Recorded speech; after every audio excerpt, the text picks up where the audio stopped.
tale that could only be described as stranger than fiction. Former U.S. Representative George Santos has pleaded guilty to wire fraud and aggravated identity theft. A rising star within the Republican Party, Santos's fall from grace now sets the stage for an uncertain future, one that may include a lengthy prison sentence. Santos, whose brief tenure in Congress was marked by scandal and lies, admitted to falsifying fundraising records and donor identities to manipulate his campaign's financial outlook. These fabrications weren't just harmless exaggerations, they were part of a sophisticated scheme aimed at securing support from the GOP during the 2022 election cycle. But as the saying goes, the higher you climb, the harder you fall. His lies didn't just help him win an election, they were a ticking time bomb that led to an implosion of his political career.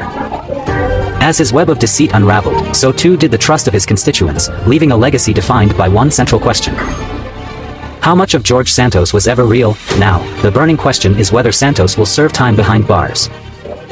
Given the gravity of the charges, wire fraud and identity theft, federal guidelines suggest he's looking at a potential prison sentence of several years. The sentencing date has been set, and all eyes will be on that courtroom as Santos awaits his fate. Santos's guilty plea is a significant development, and it shows that the government has a solid case against him. Based on the charges and the nature of the crimes, he could be looking at a substantial sentence, possibly in the range of 5 to 10 years. Depending on whether he cooperates further. As George Santos faces his sentencing, one can't help but ponder the irony. A man who built his career on falsehoods now faces the very real consequences of his actions. From the halls of Congress to a possible federal prison, Santos's story serves as a stark reminder that, in the end, the truth always catches up. The sentencing is scheduled for next month. Stay tuned as we bring you the latest on how this chapter in political deception concludes.